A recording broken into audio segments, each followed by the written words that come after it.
কিরে রামু, মাছ কি বাঁধে তোর জালে? না দাদা, নদীতে মাছ নেই। খালি খালি জাল ফেলে গায়ের জোর ক্ষান্ত করছি। কি যে বলো! আরে খালি খালি জাল ফেলে লাভ কি? মাছ না পেলে বাড়ি চলে যাও। তা বললে কি আর হবে দাদা? মাছ না পেলে যে বাড়িতে বউ ছেলে নিয়ে না খেয়ে থাকতে হবে।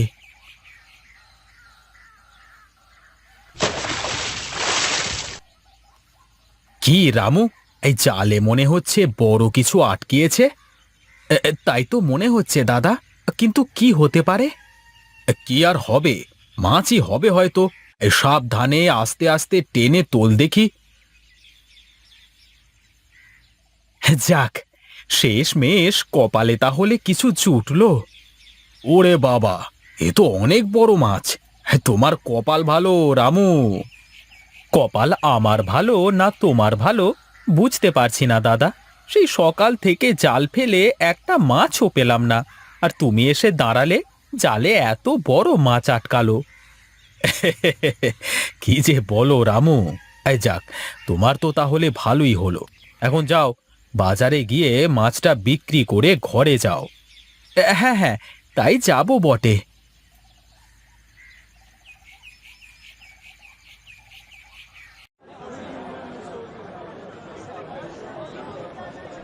কি দাদা, আজকে অনেক বড় মাছ পেয়েছো তো, হ্যাঁ? তা তোমার মাছের দাম কত? তুমি কি মাছ নেবে নাকি তাই বলো। এই মাছ নেওয়ার জন্যই তো দামটা শোধালাম নাকি? তুমি যদি নাও তাহলে 200 টাকা দিলেই হবে। ওরে বাবা, 200 টাকা? এই 200 টাকা অনেক বেশি হয়ে যায় রামু। এহ, নদীর মাছ দাদা, তার উপর এত বড়। তুমি বলে কম করে চাইলাম, অন্য কেউ হলে 300-র নিচে বলতাম না। তুমি 100 টাকা নিয়ে মাছটা আমাকে দিয়ে দাও, আমি নিয়ে যাই। না দাদা, 100 টাকায় দিতে পারবো না। ঠিক আছে ঠিক আছে, তুমি আর 20 টাকা নাও, আর কথা না বলে দিয়ে দাও দেখি ব্যাগের মধ্যে। না দাদা, তুমি 150 টাকা দাও, তারপর নিয়ে যাও। আচ্ছা আচ্ছা, ঠিক আছে ঠিক আছে, দাও দাও দাও। এই চলি রে রামু, আর বড় মাছ পেলে আমাকে জানাস কেমন।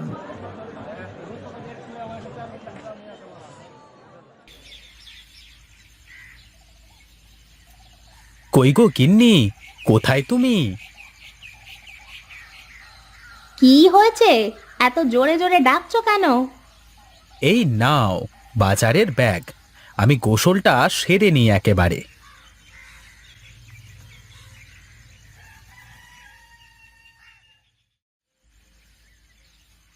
মা, বাবা আমার জন্য কিছু আনেনি বাজার থেকে? দেখি, ব্যাগের মধ্যে কিছু আছে নাকি।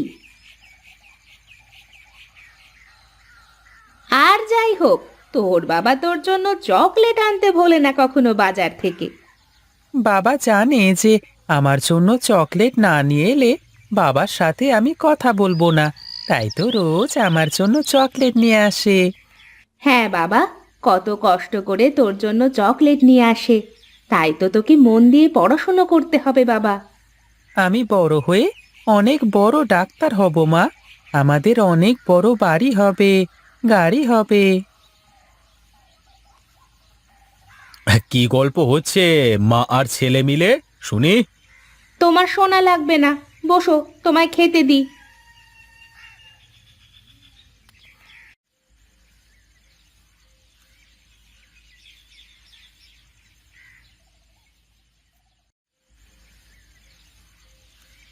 কি রে রূপা, তুই তো বললি এবার ক্লাসে তুই ফার্স্ট হবি। দেখলি তো, শেষ মেশ আমি ফার্স্ট হলাম। হুম, জানি তো, তুই সব সময় ফার্স্ট হবি। তুই আগে থেকে কেমন করে জানিস? তুই কি জাদু টাদু জানিস নাকি? সত্যি, আমি জাদু জানি, দেখবি তুই। না বাবা, থাক, আমার জাদু দেখলে ভয় করে। আমি তোকে একটা ফুঁ দিয়ে এখান থেকে উড়িয়ে ওই গাছের ওপর নিয়ে গিয়ে বসায় দিতে পারি। ঠিক আছে, তাহলে দে তো দেখি। না থাক, এখন করব না, পরে আবার তুই কাঁদবি। আরে না, কাঁদবো না আমি, তুই জাদু দেখা। আমি দেখাতে পারতাম, কিন্তু এখন দেখাবো না। চল তাড়াতাড়ি বাড়ি যাই, আমার খুব খিদে লেগেছে।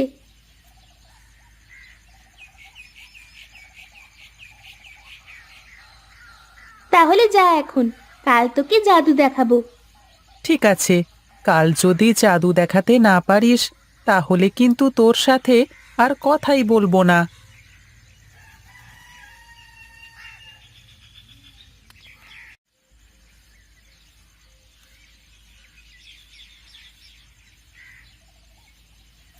কে তুমি বুড়িমা?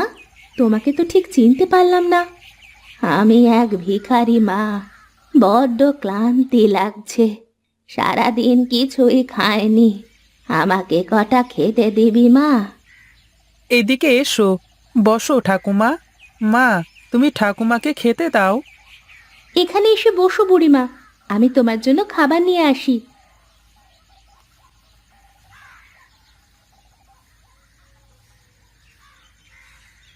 এই নাও বুড়িমা, খাও। বাহ, তোর হাতের রান্না তো খুব সুন্দর রে মা। খিদে পেটে খাচ্ছ তো, এজন্য এত ভালো লাগছে বুড়িমা, তা না হলে এত ভালো লাগতো না। না না মা, ঠাকুমা ঠিকই বলছে, তোমার হাতের রান্না এমনিতেই সুন্দর মা। তা তোমার বাড়ি কোথায় বুড়িমা? আমার ঘর বাড়ি কিছুই নেই রে মা। আমি পথে পথে ভিক্ষা করে বেড়াই, যখন যেখানে জায়গা পাই তখন সেখানেই থেকে যাই। ইস, কি কষ্ট তোমার। তা তোমার ছেলেপুলে কেউ নেই? একটা ছেলে ছিল, ছোট থাকতেই মরে যায়।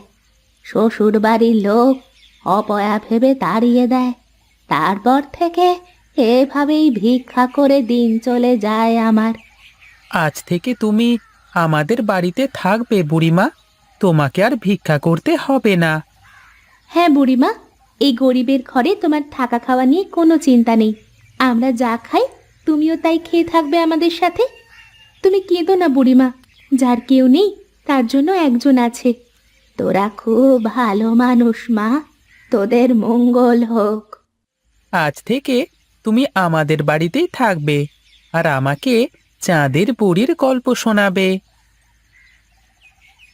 আমি তোকে একটা জিনিস দেব দাদু ভাই, কিন্তু তুই এটা কাউকে দেখাতে পারবি না কিন্তু।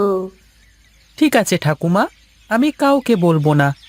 কি জিনিস দেখি? ও মা, এ তো একটা আংটি। এই আংটি দিয়ে আমি কি করব? এই আংটি হাতে পরে তুই যা বলবি তাই হয়ে যাবে। সত্যি বলছো ঠাকুমা? আমি এটা হাতে পরে যা বলবো তাই হয়ে যাবে? হ্যাঁ, তাই হয়ে যাবে, কিন্তু শুধু মানুষের উপকার করার জন্য। অন্য কাজে লাগালে কিছুই হবে না। ঠিক আছে ঠাকুমা, আজ থেকে আমি সবাইকে উপকার করতে পারবো। ছোটন, কোথায় তুই? স্কুলের সময় হয়ে গেল তো।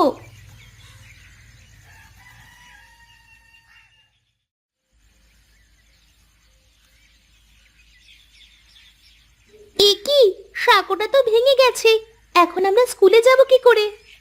হ্যাঁ তাই তো, কত লোক দাঁড়িয়ে আছে, কেউ তো পার হতে পারছে না। আজ বোধহয় আর স্কুলে যাওয়া হলো না আমাদের। আরে দাঁড়া, দেখি আমি কিছু করতে পারি কিনা। তুই আবার কি করবি? তুই তো ছোট মানুষ। এখানে দাঁড়া রূপা, আমি আসছি।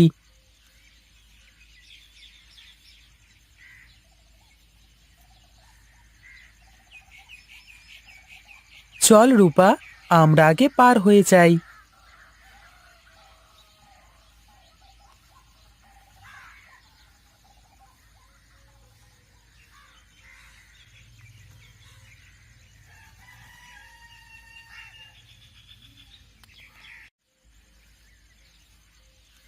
তুই কি জাদু জানিস নাকি ছোটন? কচু পাতা দিয়ে সাঁকো বানিয়ে ফেললি? যা দেখেছিস ভুলে যা, আর শোন, যে কেউ বিপদে পড়লে তাদের বিপদ থেকে উদ্ধার করবার জন্য আমাকে বলিস। বাহ, তুই তো হাতেমতাই হয়ে গেছিস মনে হচ্ছে। হাতেম তাই না? বল ছোটন, আমি হলাম ছোটন। আমি সব সময় মানুষের উপকারই করি।